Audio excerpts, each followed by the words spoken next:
فرمایا میرا یہ ادب کرنا قرآن پاک کا اللہ کو اتنا پسند آیا کہ اللہ نے مجھے معاف کر دیا۔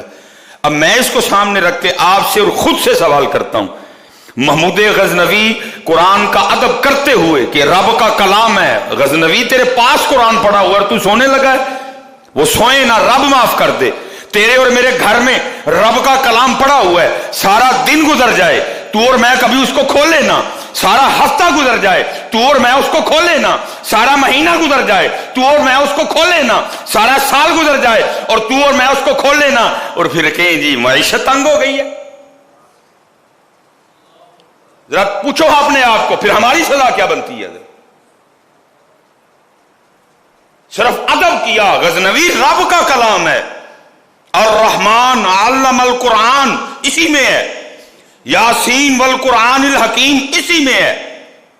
سبحان الذی اسری بعبدہ لیلا من المسجد الحرام الی المسجد الاقصی الذی بارکنا حولہ لنریہ من آیاتنا انہ هو السمیع البصیر اسی میں ہے۔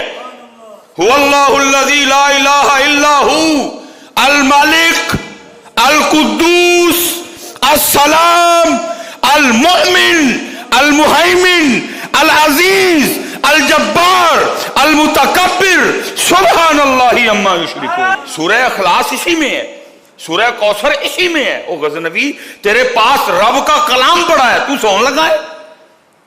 چلو کہیں اوپر پڑا ہوتا، بالکل پاس فرماتے رکھا تھا، میں قرآن کے ادب میں ساری رات نہیں سویا اور قرآن پڑھتا رہا، رب نے مجھے معاف کر دیا۔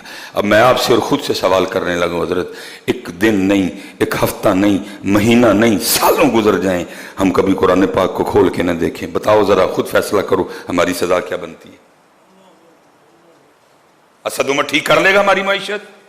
اسحاق ڈار ٹھیک کر لے گا ہماری معیشت؟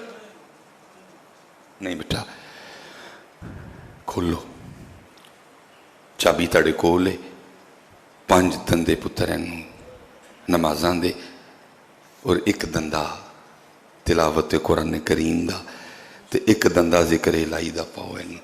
کھولو اپنا اپنا تالا سارے، یہ کسی سے نہیں کھلنا۔ وَمَنْ نَارَدَ عَنْ ذِكْرِي فَإِنَّ لَهُ مَعِيشَةً ضَنْكًا۔